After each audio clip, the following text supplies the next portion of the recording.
Mata Renika berkaca-kaca, dia tidak menyangka masalah ini bisa dengan mudah diselesaikan oleh mertuanya. Terima kasih Bunda dan Papa Rai. Renika berdiri, dia menghampiri tempat duduk kedua mertuanya, kemudian memeluk mereka bergantian. Iya sayang, terima kasih ya, karena kamu sudah mempercayai anak kami. Mita mengelus lembut kepala menantunya dengan penuh kasih sayang. Alicia tersenyum dengan mata berkaca-kaca, merasa bahagia karena kedua orang tuanya bisa menyelesaikan masalah ini. Bunda dan Dedi hebat. Alicia mengacungkan jempol diiringi raut wajah berbinar penuh kebahagiaan. Iya dong, kami memang hebat, sombong Raihan, lengkap dengan tawa narsisnya. Mita hanya geleng-geleng kepala mendengar perkataan narsis dari suaminya itu. Davin pun tak kalah bahagianya, meski kesal karena orang tuanya sudah membuatnya ketakutan dan cemas karena candaan mereka. Davin memeluk keduanya erat, dengan air mata berderai saking bahagianya. Kalian sungguh the best, ujar Davin. Ah dasar cengeng, ujar Raihan, tapi matanya ikut meneteskan air mata bahagia. Akhirnya mereka larut dalam drama haru biru. Waktu kian merangkak naik, tanpa terasa hari sudah menunjukkan pukul 11:30 malam. Mereka mulai memasuki kamar masing-masing, untuk melepas segala lelah dan penat. Suasana rumah terasa hening, karena semua penghuni pada akhirnya berjalan-jalan di alam mimpi.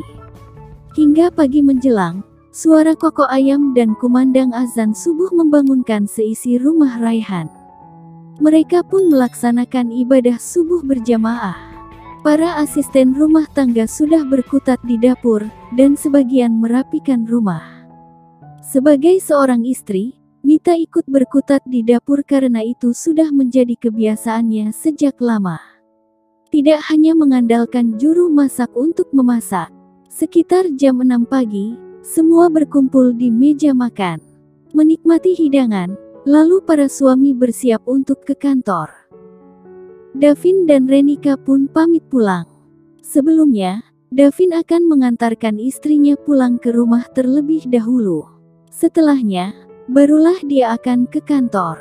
Kak, hari ini hari pertamaku pergi kursus memasak, ujar Renika.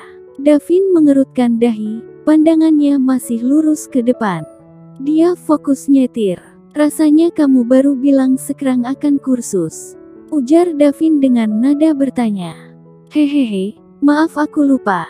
Karena kemarin kita terlalu sibuk dengan masalah Ina. Renika nyengir.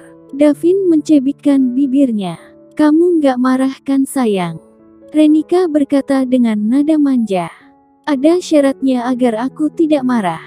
Davin tersenyum nakal. Renika tampak berpikir, apa? Tanyanya, belum paham. Kamu harus memberikan yang paling hot nanti malam. Davin tertawa saat melihat pipi istrinya yang mulai memerah. Mungkin, dia malu. Apaan sih? Renika mencubit pinggang suaminya gemas. Davin meringis pelan, lalu mengatakan sesuatu dengan setengah berbisik. Kamu yang memimpin ya nanti malam, goda Davin dengan senyuman nakal sengaja menggoda istrinya itu. Membuat wajah Renika semakin merah seperti tomat matang. Dan akhirnya di sepanjang jalan, Davin terus saja menggoda istrinya itu.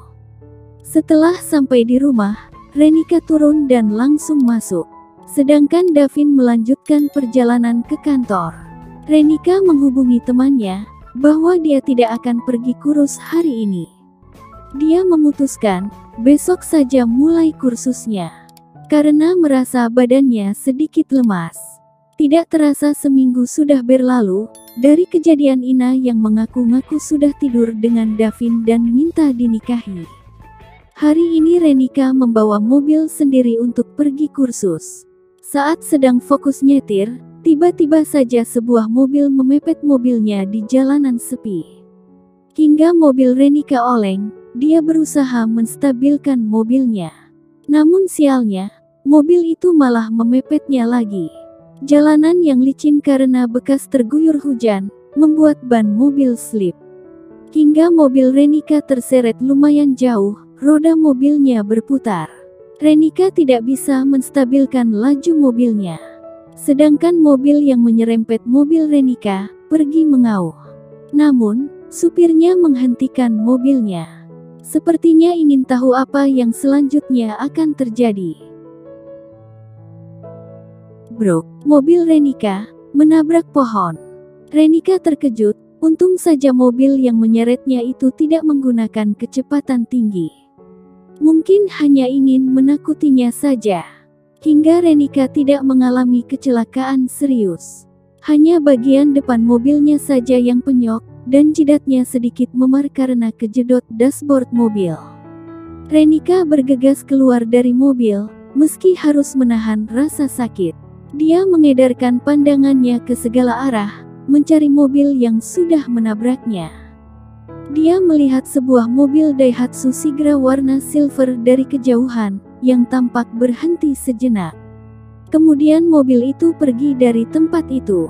Renika memperhatikan baik-baik plat nomor mobil itu, dia berusaha mengingatnya. Kemudian mencatatnya di aplikasi note di HP-nya. Sesaat kemudian, tiba-tiba saja kepalanya terasa pening. Dia berjongkok di samping mobilnya sambil memejamkan mata, agar pusingnya sedikit berkurang.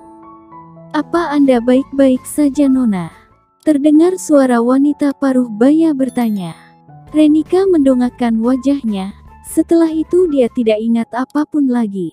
Renika membuka mata, dia mengerjapkan mata beberapa kali. Lalu mengedarkan pandangannya, nuansa putih terlihat jelas di ruangan ini. "Sepertinya ini di rumah sakit," gumamnya pelan. Kepalanya masih sedikit pening saat ini.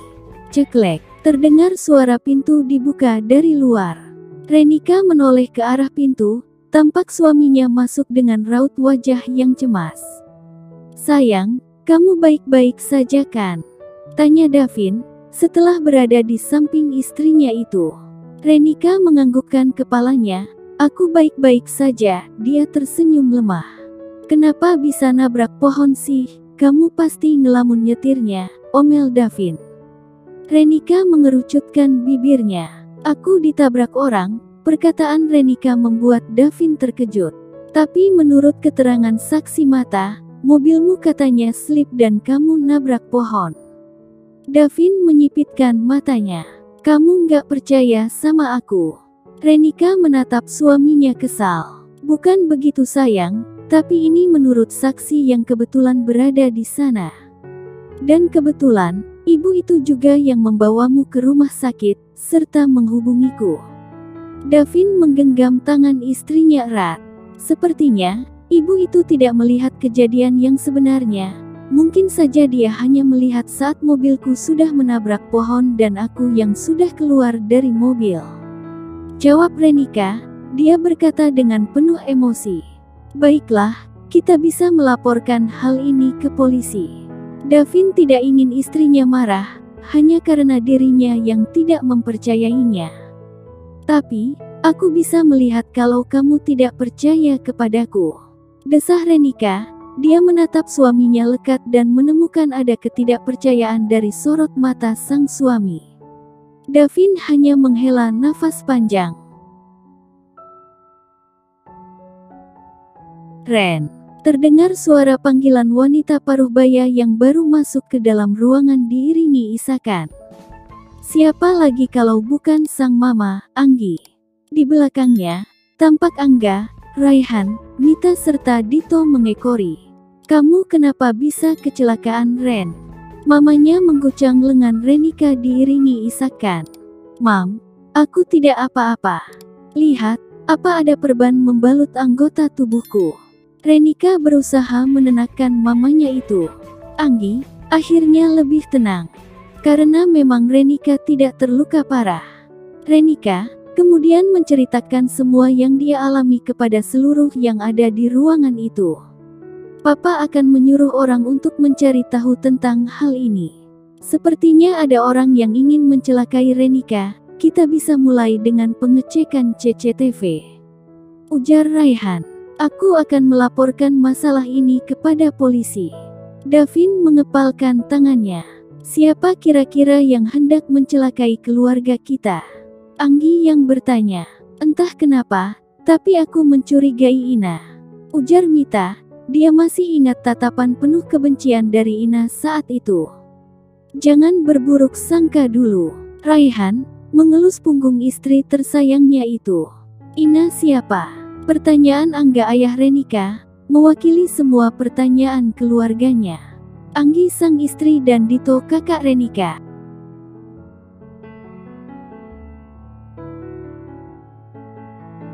Kemudian, Davin mulai menceritakan semua yang terjadi tentang Ina yang mengaku pernah tidur dengannya. Bahkan, sampai wanita itu meminta untuk dinikahi.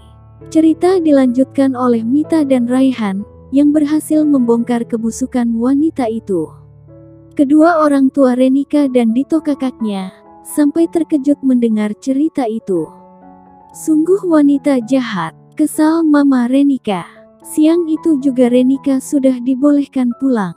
Davin segera melaporkan semua ini kepada polisi, dibantu ayahnya dan juga Dito. 2 hari kemudian polisi menghubungi. Ternyata sang pelaku kejahatan sudah tertangkap.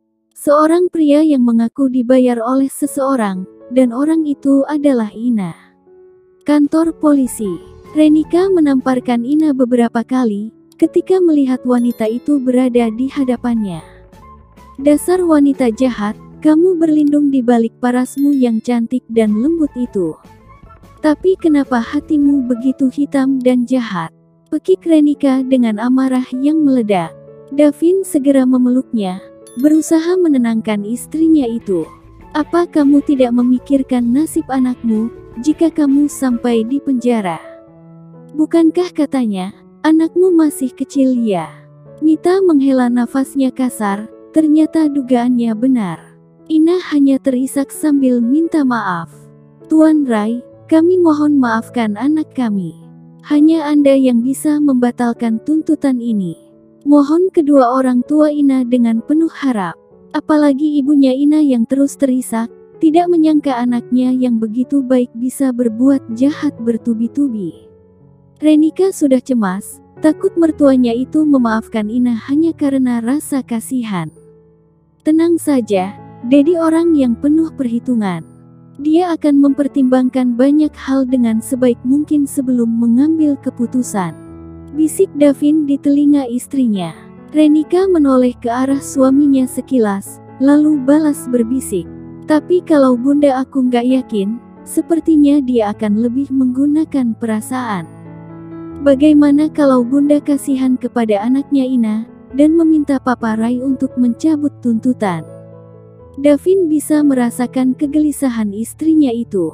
Tenanglah, mereka pasti akan berbuat dengan adil. Bisik Davin kembali, dia tahu betul bagaimana kedua orang tuanya itu. Mita membisikkan sesuatu kepada suaminya itu, membuat hati Renika semakin berdebar. Takut dengan keputusan yang akan diambil oleh mertuanya itu.